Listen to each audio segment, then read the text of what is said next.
자, 오늘 10월 들어서 제가 어떤 말씀을 증거할까 주제를 잡다가 어려운 말을 썼습니다. 뷰티풀 라이프.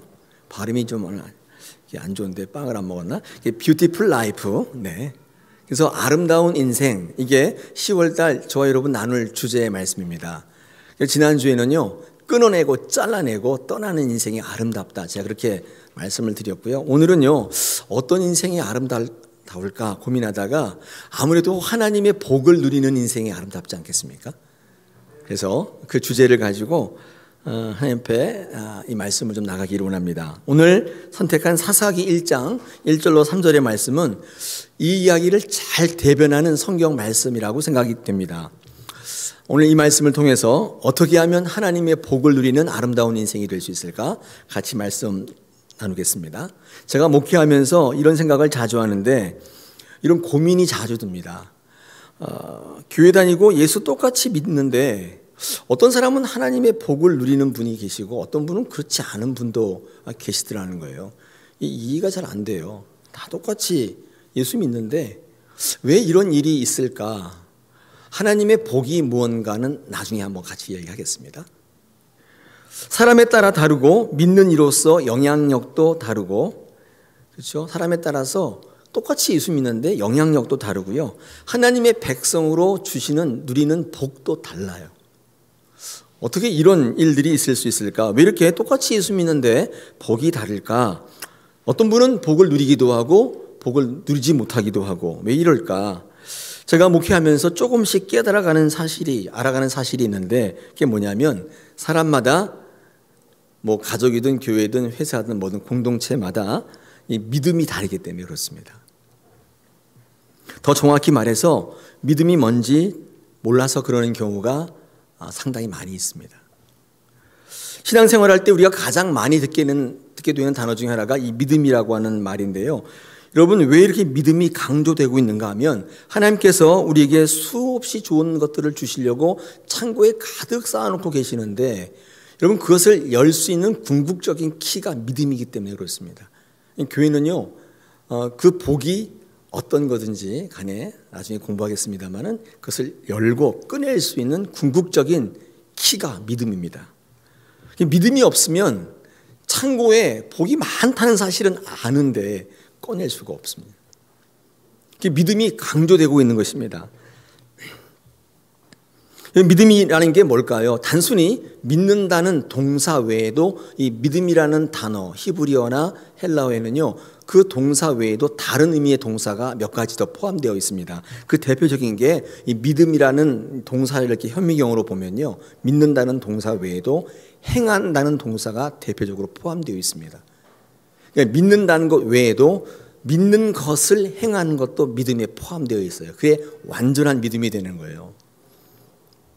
이런 믿음이라고 하는 단어가 이 헬라어로 피스토스라고 하는 단어인데, 이 피스토스라고 하는 단어를 한번 조사해 보니까 이게 상거래 용어래요. 이게 거래할 때, 상인들이 거래할 때 쓰는 용어인데, 피스토스. 그러니까 더 쉽게 얘기하면 신용 그런 거예요. 그런 단어가 이 구원에 이르게 하는 믿음이라고 하는 단어로 헬라어로 쓰이고 있습니다. 신용, 상거래할 때. 근데 이 신용이라는 단어, 이 피스토스라는 단어가 중요한 의미를 갖는 이유가 뭐냐면 이 단어는요, 법적 구속력이 있는 단어다, 이렇게 사전에 나와 있더라고요. 법적 구속력이 있다는 것은 믿고 끝나는 게 아닙니다.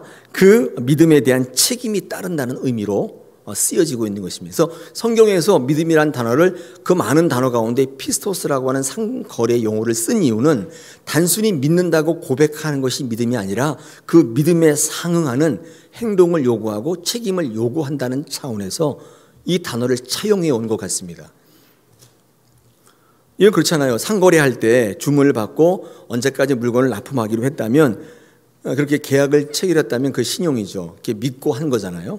그렇다면 그 믿음에 대해서 책임이 발생하는 것입니다. 그래서 물건을 보내야 되고 돈을 줘야 되고 이런 것들이 잘 이루어질 때, 여러분, 그때 원활한 상거래가 되지 않습니까? 믿음의 의미를 전달할 때 이 법적 구속력이 있는 이 피스토스를 굳이 사용한 이유는 믿음이라는 것은 믿는 것뿐만 아니라 이행해야 될 여러분의 의무가 있다는 사실을 알려주기 위한 것입니다. 그러므로 믿음은 단순히 하나님을 믿는다고 고백하고 외치는 것뿐만 아니라 하나님의 언약에 대한 인간의 성실한 반응을 같이 포함하고 있습니다. 그게 믿음이라는 단어입니다. 믿음이 하나님의 창고에 있는 모든 것을 열 수 있는 키라고 말씀했는데, 그 믿음은 피스토스인 것입니다. 믿습니다 이렇게 외치는 것뿐만 아니라 그 하나님의 언약과 약속의 말씀에 상응하는 여러분의 응답, 행위, 요구되는 것입니다. 그 믿음이 열쇠가 되는 것입니다. 여러분 어떠십니까? 믿는다고 외치고 말은 열심히 하시는데 그 믿음의 하나님의 언약에 대해서 여러분 성실한 반응을 보이고 계시냐? 한번 오늘 이 시간에 같이 생각해 볼 주제인 것입니다. 제가 한번 예를 한번 들어보겠습니다. 가정해 봅시다. 마트에서 전단지 많이 주지요. 저희 동네에 사러가 마트가 망했습니다. 예, 너무 슬퍼요. 어디 가서 살 데가 없고 거기 포인트 잔뜩 있는데 다 날렸습니다. 근데 여러분 마트에 전단지 주시잖아요. 근데 거기에서 오픈 기념으로 몇 월 며칠 몇 시에 오시면 LG 시그니처 가전 냉장고 800만 원짜리 모든 고객에게 다 준다. 전달을 받았습니다. 그렇다고 칩시다. 여러분 이 광고를 볼 때 많은 사람들은 대체로 두 가지 반으로 나누어진다고 합니다. 첫째 반응은요, 만우절도 아닌데 웬 장난질이야? 이거 봐 또 이렇게 해서 물건 팔아먹으려고 그러면서 무시하는 사람이 있습니다. 또 어떤 사람은요, 우와 굉장한데? 대단한데? LG 시그니처 냉장고를 그냥 주다니 그게 얼마짜리인데? 그 마트 돈 굉장히 많은가 봐. 우리 한번 가볼까? 가보자. 가는 분 있다는 것이죠. 무시하는 분이 있고 거기에 응답하는 분이 있습니다. 여러분 어떤 케이스예요? 대답하지 마세요. 그냥 이렇게 알고 계세요. 나는 어떤 부류인가? 첫 번째 무시하는 부류예요. 두 번째 가보는 부류예요. 전자를 약속을 믿지 않는 불신자라고 얘기하고, 후자는 그 약속을 믿는 사람이죠.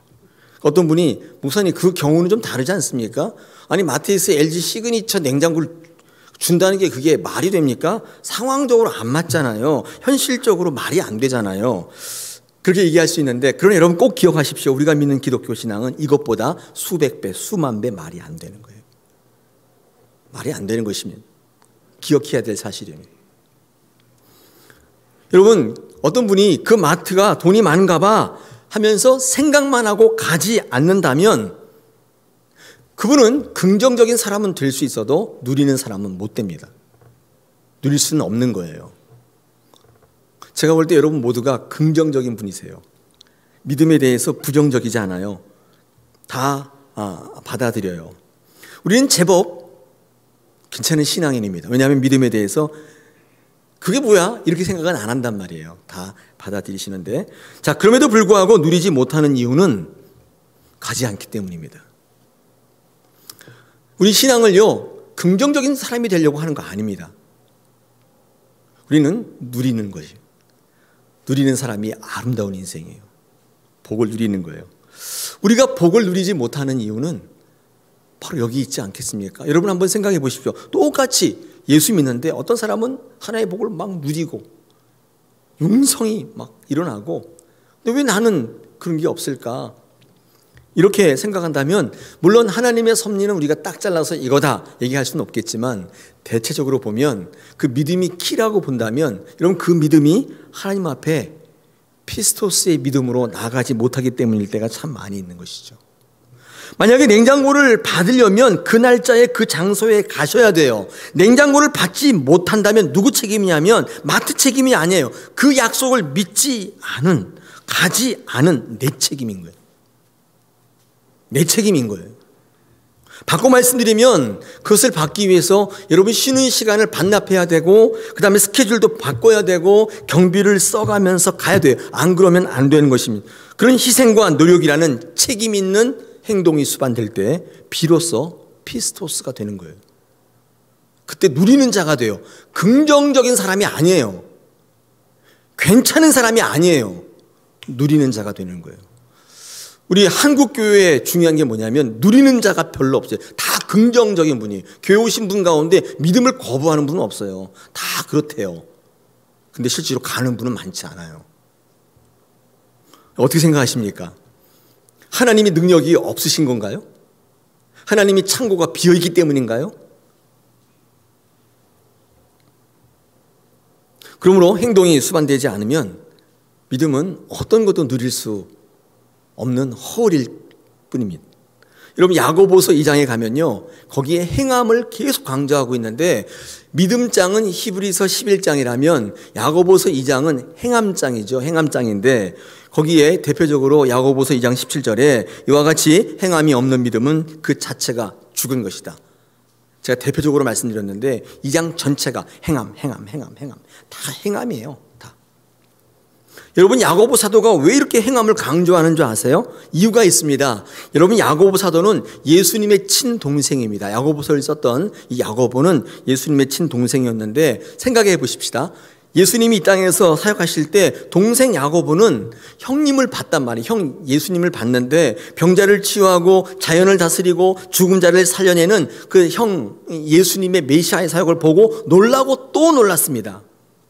그래서 형님인 메시아를 예수님을 볼 때 확신하고 믿었을지 몰라요. 근데 따르지 않았어요. 아니 못했어요. 이유가 뭐냐면 이유가 너무나 많아요. 엄마도 돌봐야 되고 동생도 돌봐야 되고 먹고 살아야 했기 때문에 형이 메시아라는 사실을 보고도 따르지는 않았어요. 그게 결정적인 이유예요.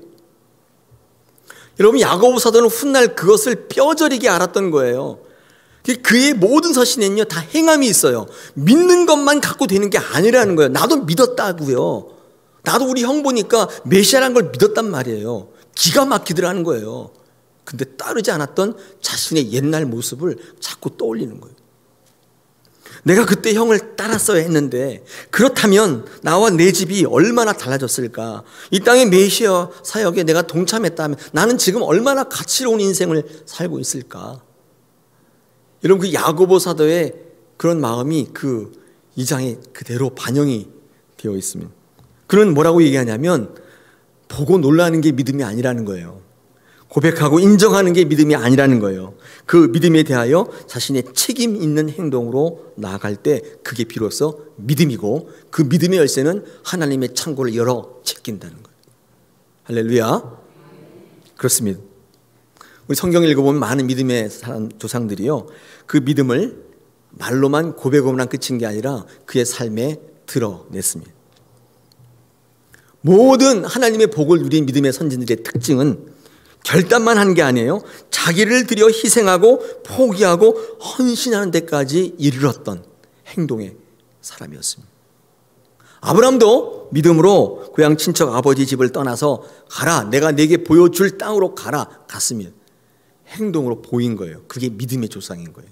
그러나 똑같은 부르심을 받았지만 마태복음 19장에 나오는 한 청년은 자기가 가진 게 너무 많았기 때문에 고민했습니다. 생각은 많았는데 주님을 따르지 않았어요.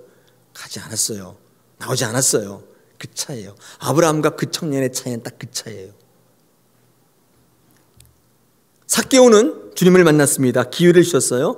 그런데 돈을 많이 버는 그 자리를 놓기 어려워서 사실은 제자의 길을 포기하고 말았습니다. 구원은 받았지만 제자로 부름받지는 못했어요. 쓰임받지는 못했어요. 어떤 누가 그러더라고요. 뭐 부끄러운 구원이 있다는데 만약에 그런 게 있다면 이게 부끄러운 구원이겠죠. 구원에 뭐 부끄럽고 그런 게 어디 있겠습니까마는 삭개오를 볼 때 정말 안타까웠던 게 13번째 제자가 될 수 있었는데 그렇죠? 말았어요. 포기했어요.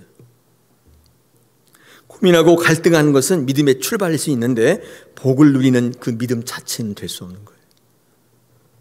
오늘 뷰티풀 라이프 우리 눈에 볼 때 어떤 인생이 가장 아름다울까 한번 이 시간 고민해 보십시다. 돈 많이 좋은 차에 좋은 집에 그게 아름다운 인생일까요? 우리 신앙의 눈으로 본다면 그건 고지 사라지고 말 것입니다. 없어지고 말 거예요. 정말 하나님의 눈에 아름다운 인생은 토부한 인생은 하나님이 주신 복을 누리는 인생이에요. 할렐루야. 우리 교회의 모든 성도들이 저는 정말 이런 인생 되기를 원해요. 여러분, 기도해서 잘 살고 잘 먹고 그것도 참 좋은데 그것도 기도 안 하는 건 아니에요. 하고 있는데 궁극적으로 이 목사가 기도하는 기도는 우리 성도들이 그 인생이 되면 참 좋겠다. 저와 여러분 그런 복을 누리시기를 원합니다. 오늘 제가 선택한 사사기 1장 1절에 3절의 말씀은 이 영적인 원리, 하나님의 복을 받게 하는 영적인 원리를 그대로 보이고 있습니다. 세 가지 정도로 한번 같이 하나님의 목소리를 한번 듣기를 원합니다. 여러분, 첫째 원리가 있는데요. 그게 뭐냐면 하나님의 소망을 붙들 때입니다. 그때 이렇게 복이 임해요. 하나님의 소망을 붙든다는 건 뭐냐면요, 다른 말로 해서 세상에 소망을 두지 않는다는 뜻입니다. 이 세상의 소망과 하나님의 소망은 동시에 같이는 못 가요. 여러분, 신앙은요, 열심히 교회 생활 하시잖아요. 믿음 생활 하시는데 이 믿음이요, 세상의 소망을 이루려고 하시는 분이 있는데 그것은 잘못 선택하신 거예요. 교회는요, 하나님의 소망을 이루는 곳입니다. 하나님의 소망. 여러분, 세상 소망은요 자꾸 바뀌어요. 없어지고 무너지고 막 그렇습니다. 그런데 어떤 세상의 소망이 무너져도 흔들리지 않게 되는 비결이 뭐냐면 하나님의 소망이 있으면 절대로 낙심, 좌절, 포기하지 않게 돼요. 한번 해보세요. 내가 실망하고 좌절하는 것은 세상의 소망을 두었다는 방증이에요. 그건 자꾸 없어지는 거기 때문에. 근데 하나님께 소망을 딱 두신 분들은요, 조금 경기가 안 좋고 코로나가 좀 있고 그래도 절대로 넘어지거나 쓰러지지 않는다는 것입니다. 오늘 사사기 1장 1절 제일 첫머리에 뭐라고 시작하고 있습니까? 여호수아가 죽은 후에 이렇게 되어 있습니다. 여러분, 여호수아가 죽었다는 것은 굉장히 큰 사건입니다. 여러분, 그 가나안 땅에 들어오기 전에 모세가 죽잖아요. 그래서 여호수아서의 첫머리에는요, 모세가 죽은 후에 이렇게 시작하거든요. 여러분들 사사기 시작할 때는 여호수아가 죽은 후에, 이 여호수아서나 사사기가요 가장 큰 실망할 수 있는 환경들을 배경으로 하고 있어요. 이 가장 큰 민족의 지도자, 그가 죽었는데 아무렇지 않을까요? 흩어지고 난리가 나겠죠. 여러분, 1979년 10월 26일이 어떤 날이죠? 일부 예배 때는 청년들이 모르더라고요. 태어나지도 않았으니 몰라요. 1979년 10월 26일이 12.6 사태잖아요. 박정희 대통령이 총 맞고 돌아가신 날인데 제가 그때 초등학생이었어요. 6학년이나 근데 그때 분위기가 지금도 기억이 나요. 이제 죽었구나. 어린 마음에도 이제 전쟁 나서 다 죽게 됐구나. 한 명이 죽었을 뿐인데, 그게 권력을 잡고 있던 대통령이 죽었을 뿐인데, 그가 죽으니까 어린아이의 마음에도 절망감이요. 그래서 굉장히 마음이 쫄린, 그게 지금도 기억이 나요. 얼마나 그게 어린 마음의 충격이었는지. 여호수아가 죽었다는 것은 이스라엘 백성들이 좌절하고 낭망하고 실망할 수 있는 가장 큰 배경이에요. 왜냐하면 그 가나안 전쟁을 다 진두지휘했고 그것을 승리로 이끌었고 그 민족들을 하나로 뭉쳤던 그 지도자가 죽었단 말이죠. 그러면 우리는 어떻게 될까?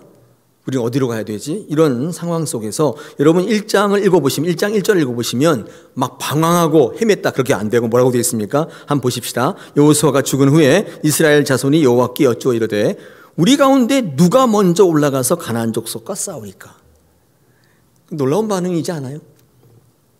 우리가 지금 어디로 도망가면 되겠습니까? 이렇게 한 게 아니라 누가 먼저 올라가서 싸워야 되겠습니까? 그들은 좌절 실망하는 게 아니라 오히려 더 하나님을 붙들고 하나님께 나가더라는 것입니다. 여러분, 이게요 하나님께 소망을 둔 자의 모습입니다. 불행하고 흔들리는 환경 속에 하나님께 소망을 둔 자의 모습이에요. 누가 먼저 올라가겠습니까? 그게 무슨 말이에요? 이전에 여호수아가 그 자리에 있었는데 내가 그 자리에 가면 안 되겠습니까? 이런 뜻이겠죠. 여호수아가 훈련을 잘 시킨 거예요. 나 바라보지 말고 하나님 바라봐라. 하나님께 소망이 있다. 내가 없어져도 환경이 바뀌어도 조건이 바뀌어도 하나님께 소망을 두면 하나님께서 여전히 너희와 함께 하실 것이고 복을 주실 것이다. 이 교육을 잘 받은 거예요. 조금도 흔들림이 없는 거예요. 여러분, 하나님께서 언제 일하시는 줄 아세요? 그것은요 사실상 절망하고 좌절할 때, 사실 그렇죠. 내가 더 이상 할 게 없다. 난 틀렸어. 난 여기까지인가 보. 이렇게 할 때 있잖아요. 그때 바로 절망의 때, 그때가 바로 하나님이 일하실 때예요. 이 여호수아가 죽었을 때 사실은 객관적으로 보면 절망할 때인데, 이 하나님께 소망을 두고 하나님께 목표를 딱 둔 사람에게 오히려 그 절망의 상황이 하나님이 일하시는 상황이 되더라는 것입니다. 그래서 빨리 상황에 대처하고 절환하는 모습을 우리에게 보여주고 있습니다. 하나님의 소망이 있을 때, 여호수아가 소망이 아닐 때, 그때 하나님의 소망으로 무장할 때 그들은 실망 좌절하지 않고 하나님의 복 가운데 여전히 있는 모습을 우리는 먼저 확인할 수가 있습니다. 사랑하는 여러분, 실망하고 좌절하지 마십시오. 코로나 이게 뭐 어렵다고 하는데 어려운 때는 안 어려운 때는 없었어요. 이거보다 더 어려울 때 언제인 줄 아세요? 일제 식민지 때, 6.25 전쟁 때. 그때는 이거랑 비교도 안 될 만큼 어려웠어요. 다 죽었어요. 눈앞에 볼 때 다 죽었어요. 다 죽고 난리가 났었잖아요. 이게 제일 큰 것처럼 얘기하지만 그렇지 않아요. 우리가 지금 이 상태가 가장 어려운 것처럼 보여요. 우리는 살아올 때 한 번도 쉬운 때는 없었어요. 오히려 하나님 앞에 소망 둘 때 이 상황이 바뀌는 거에 빨리빨리 대처하고 적응할 수 있는 이스라엘 백성의 모습을, 복을 누리는 모습을 볼 수 있습니다. 좌절하시면 그 진짜 망하는 거예요. 제가 예배 시간에 좀 웃긴 얘기 하려고 유머 이런 걸 많이 찾거든요. 잘 찾아지진 않아요. 이게 제가 찾다가 다음 이 이야기를 찾았는데 웃긴 얘기는 아니에요. 그냥 되게 더 감동적인 얘기인데 제목이 다음 칸으로 갑니다.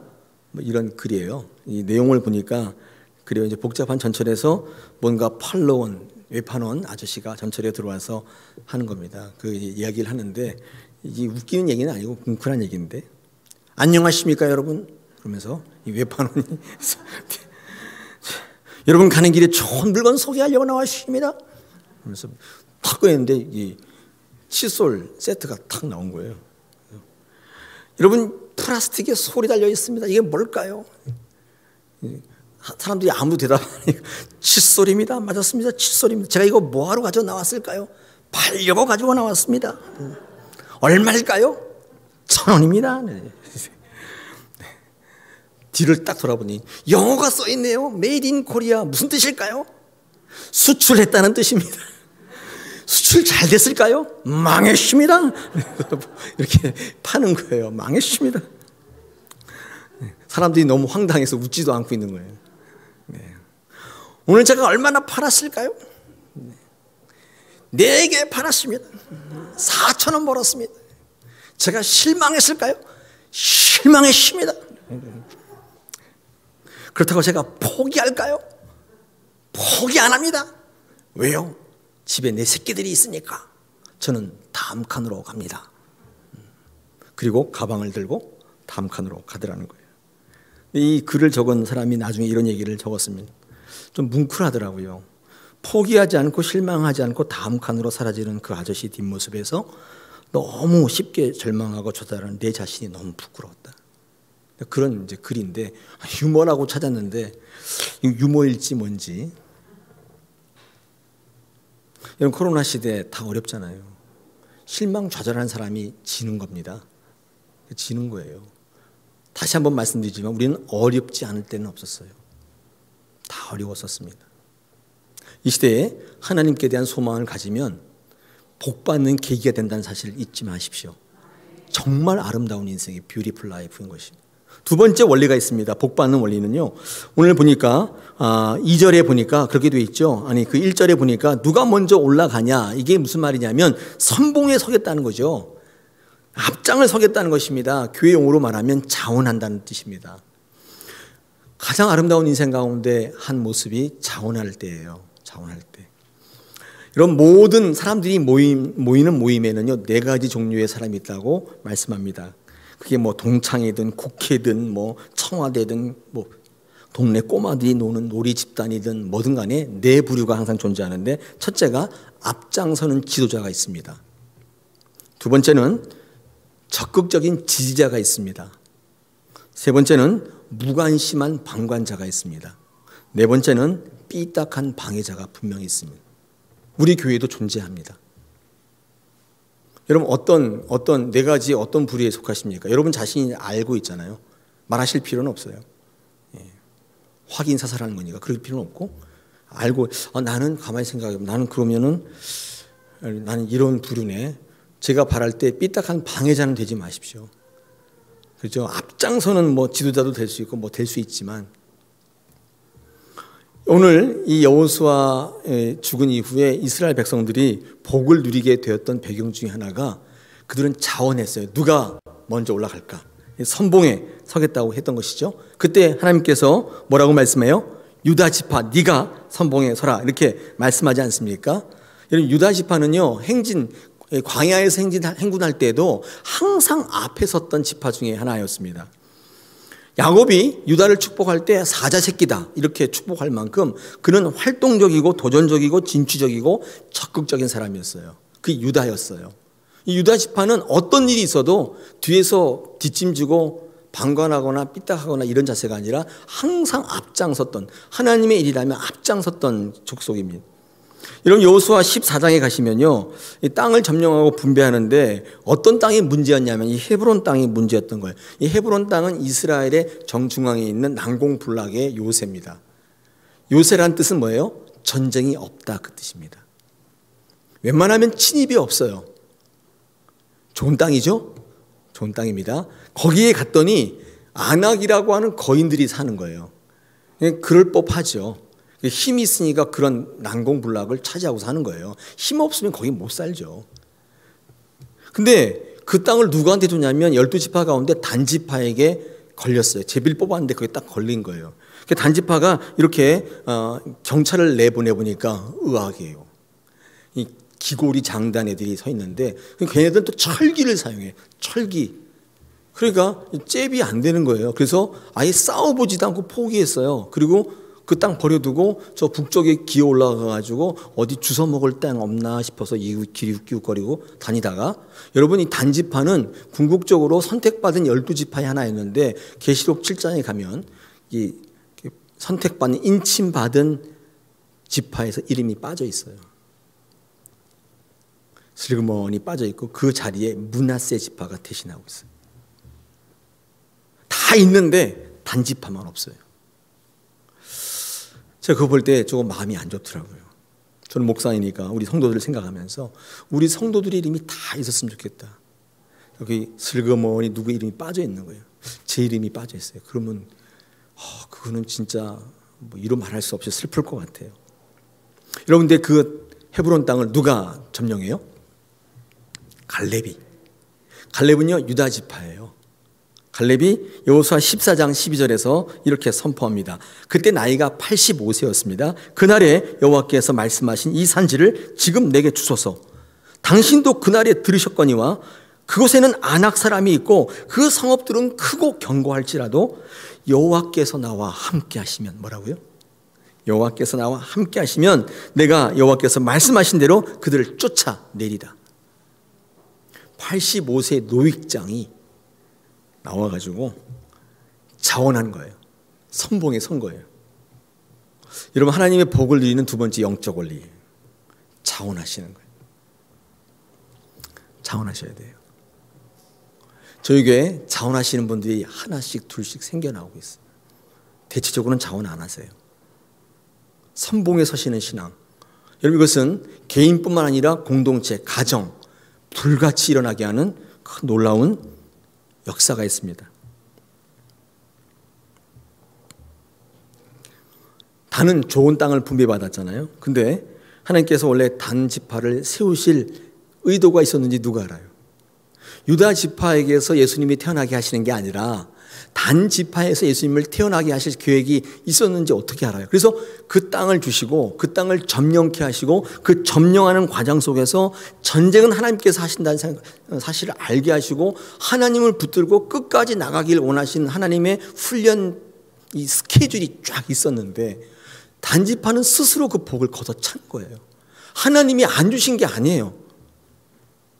딱 보니까 아닌 거예요. 이거는 이러다가 다 죽게 생겼어요. 그래서 안 한 거예요. 단지파는 나중에 왜 내 이름 왜 빼요? 뭐 이렇게 항변할 수 있겠지 않습니까? 근데 그 하나님 탓이 아니에요. 하나님은 더 좋은 걸 주시기를 원했던 거예요. 하나님은 좋은 거 주실 때 가장 힘들게 주십니다. 이유가 뭐냐면 받아 누리기에 합당한 존재로 만드시기 위해서예요. 받아 누리기에 준비되어야 주시는 거예요. 그죠? 그게 하나님이 주심의 원칙이에요. 근데 사탄은요, 준비가 안 된 상태로 줍니다. 그래서 사탄이 주는 것은 풍성케 하기 위함이 아니라 망하게 하기 위함이에요. 주는 것도 종류가 달라요. 돈 100억 있으면 좋을 것처럼 보이죠. 저도 한번 있어 보면 좋겠어요. 뭐 망하더라도. 있어나 봤으면 좋겠어요. 100억 가지시면 대부분 사람은 다 망합니다.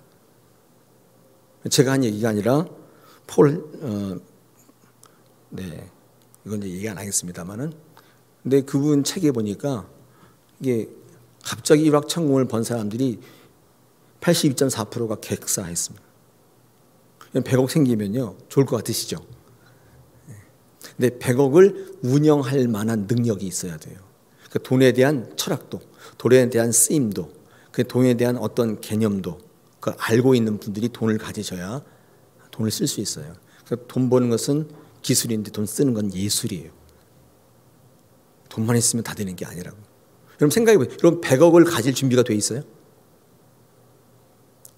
한번 여러분 스스로 한번 대답해 보시기 바랍니다. 준비가 안 돼 있는데 100억을 주면 망하게 하는 거예요. 풍성하게 하는 게 아니라고요. 그럼 제가 살다 보면요, 없어서 망하는 경우도 많이 있습니다만은 거의 대부분은 있어서 망하는 경우가 거의 많습니다. 없어서 망하는 게 아니에요. 있어서 망하는 경우가 상당히 많이 있습니다. 하나님께서 좋은 거 주실 때 항상 준비시키세요. 비정하세요. 연단하시고 훈련하세요. 하나님의 복을 받기에도 그냥 주시는 게 아니라 훈련하고 연단해요. 받을 수 있는 존재로 만드시는 거예요. 단지파는 훈련과 연단을 포기했어요. 편하게 살고 싶었어요. 편안한 땅 찾아 헤매고 다녔어요. 그게 망한 것입니다. 그러므로 하나님 주신 복은요, 준비되어서 쟁취하는 것입니다. 여호수아나 사사기의 복의 원리가 싸워서 쟁취하는 거예요. 믿음을 배경으로, 믿음을 뒤에 배경으로 삶에서 행동하는 것입니다. 믿기만 하면 아까 갈렙처럼 하나님이 함께 계시기만 하면 믿음의 배경을 가지고 제가 하겠습니다. 그 믿음의 배경을 갖고 나가는 거예요. 그때 그에게 주시는 거예요. 쟁취하는 거예요. 가만히 앉아있으면 주시는 게 아니에요. 믿습니다. 그럼 주시는 게 아니에요.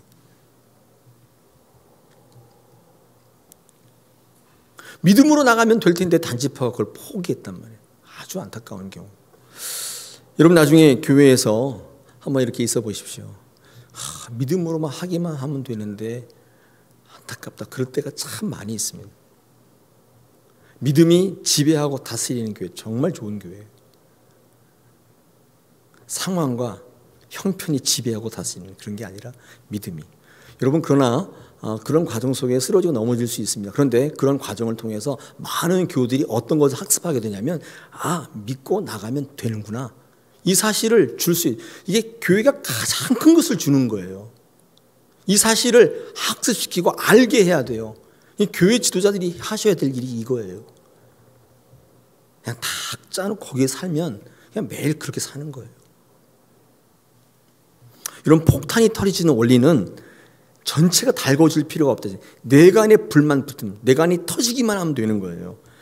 누가 선봉에 서는 일은 내간에 불을 붙이는 일이에요. 누군가가 선봉에 서고 자원하시면 내간에 불이 붙는 거예요.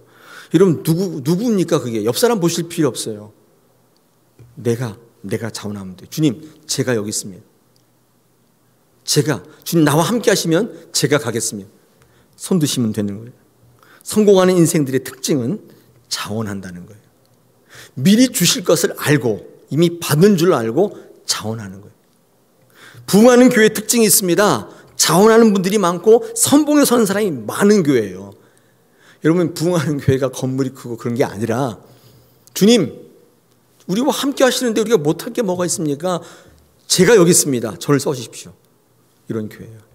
불같이 일어나는 거예요. 할렐루야. 두 번째 복받는 비결, 영적 비결이 뭐라고요? 선봉에서는 자원하는 거예요. 여러분 자원하는 인생 되시길 축원합니다. 우리 다사랑교회가 자원하는 교회 되었으면 좋겠습니다. 할렐루야.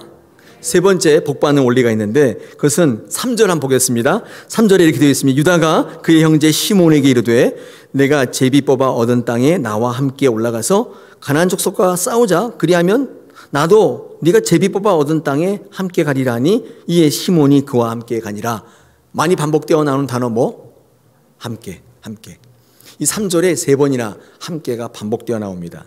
여러분 복받는 시몬과 유다 지파의 특징이 뭐냐면 동역하고 있습니다. 함께 하는 거예요.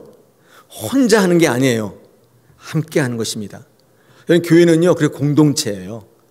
아 귀찮아. 나 혼자 살래. 주일에 교회는 안 갈 수는 없으니 갔다가 바람처럼 사라지리라. 바람과 함께 사라지다. 네. 여러분 그렇게 해서 복 받는 게 아니에요.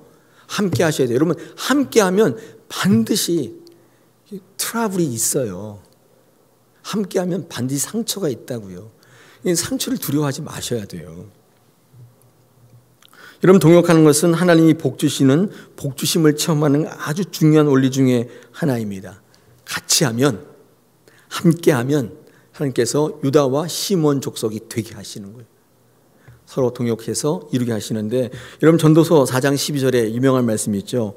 한 사람이면 패하겠거니와 두 사람이면 능히 당하나니 삼겹줄은 쉽게 끊어지지 아니하니라. 네.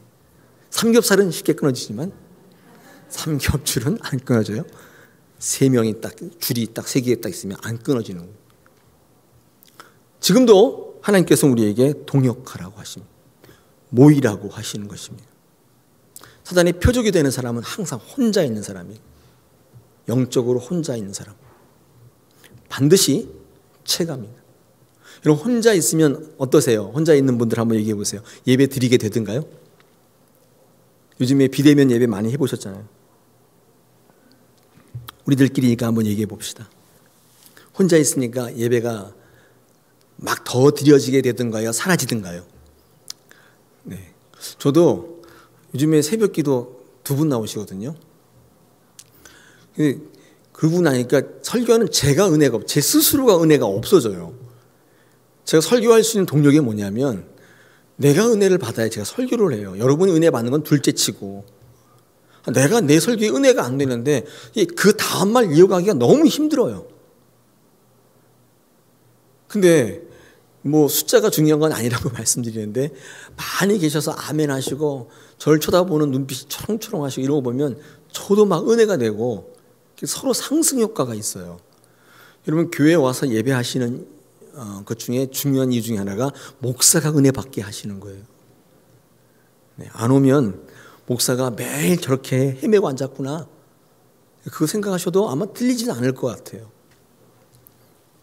예배가 사라지게 되는 예배에 앉아있긴 한데 심령적으로 예배를 바라보는 마음이 사라지고 일단 사실 발견하게 되는 것입니다. 요 며칠 전에 사역하던 교회 어떤 청년이 전화 왔습니다. 그게 무슨 시험을 준비한다고 기도해달라고 그래서 제가 무슨 시험 준비하냐 했더니 무슨 시험을 준비한대요. 그래서 잘 되냐 했더니 잘 하고 있다고. 요즘에 코로나인데 예배 드리고 있냐 했더니 예배 못 드리고 있다고. 왜 안 드리냐 했더니 바쁘기도 하고 예배 드릴 맛이 없다나. 그래서 예배를 못 드리고 있대요. 그래서 야 너 어떻게 이렇게 변했냐. 예전에는 새벽 기도도 나오고 그렇게 열심히 하더니만 왜 이렇게 변했냐. 그러면서 그냥 가만히 있더라고요. 시험 같은 거 떨어질 때 보면요. 1, 2점 떨어지는 것도 아니에요. 그 평균이 70점이다. 70점이 다 몰려 있어요. 소수점 이렇게 차이가 나고 거기 다 떨어지거든요. 여러분 그렇다면 실력 차이로 떨어지는 거예요? 아니죠. 그날 아침에 컨디션. 그런 것 때문에 사실 떨어져요. 예를 들어서 70점인데 69점, 68점 이런 건 말할 것도 없고. 근데 거의 대부분 수백 명이 그 70점에 다 몰려 있어요. 그러니까 실력이라는 건 비슷비슷하다는 거예요. 열심히 한다는 전제에서 놀고 먹는 애들은 빼고 다 열심히 하면요 다 그 정도는 되는 거예요.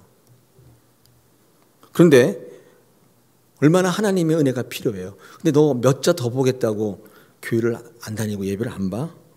너 그래서 서로 네가 공무원이 됐다 치자, 판검사가 됐다고 치자. 하나님 너 같은 사람 쓰겠냐? 내가 오히려 혼내줬어요. 그리고 야단을 치고 나서 시험에 대한 기도를 접은 채 그의 무너진 신앙을 회복시켜달라고 기도해줬어요. 시험은 기도 안 해줬어요. 그의 무너진 신앙을 이렇게 세워달라고 기도했어요. 여러분, 살아가면서 실력 차이는 별로 안 나요. 그렇게 많이 나는 거 아니에요. 여러분, 뭐 회사 다니는 분 많이 나요? 다 그냥 거기서 거기죠. 탁월한 사람이 있을 수 있는데 그런 사람은 정말 탁월해요. 그런 사람이 있긴 있죠. 근데 다 대부분은 비슷비슷해요. 사업하고 승리하고 실패하고 차이는요, 실력 차이가 아닙니다. 사소한 기회, 예기치 않은 어떤 사람들, 작은 일, 이런 게 승패를 결정할 때가 참 많아요. 실력 차이가 아니에요. 여러분, 이렇게 중요한데 저는 결국 어떤 모임이든지 부각을 나타내고 승리를 하는 사람들의 이 결정적 이유가 뭐냐? 하나님이 나와 함께 하시는가 하시지 않는가에 달려있다고 믿는 목사입니다. 이게 제 믿음의 고백이에요. 저도 그런 인생을 살고 있고. 여러분, 어떤 인생이 아름답습니까? 모여서 함께 동역하고 함께 권면해주고 그리고 같이 위로해주고 같이 손잡고 갈 수 있는, 여러분, 그런 공동체가 정말 아름답고 그런 성도들이 정말 아름다운 인생인 줄 압니다. 뷰티풀 라이프. 두 번째, 우리 뷰티풀 라이프는 하나님과 함께 가는 것이죠. 복받는 인생인 것입니다. 오늘 이 말씀을 통해서 여러분, 코로나 시대가 지금 이제 오늘 발표가 난다고 하는데 어쩐지 잘 모르겠습니다. 근데 앞으로 대면 예배가 조금씩 이루어질 생각인데, 이 모이지 않았던 여러분의 이제 고착되었던 것들이 털고 일어나서 다시금 하나님 앞에 나와서 예배하고 믿음의 교제가 일어나길 원하고, 그래서 많은 분들이 복받는 모습들을 목도할 수 있었으면 좋겠어요. 야, 너 복받았냐? 너 복받았네? 나도 이만큼 복받았어. 서로 자랑하고 간증했으면 좋겠습니다. 할렐루야.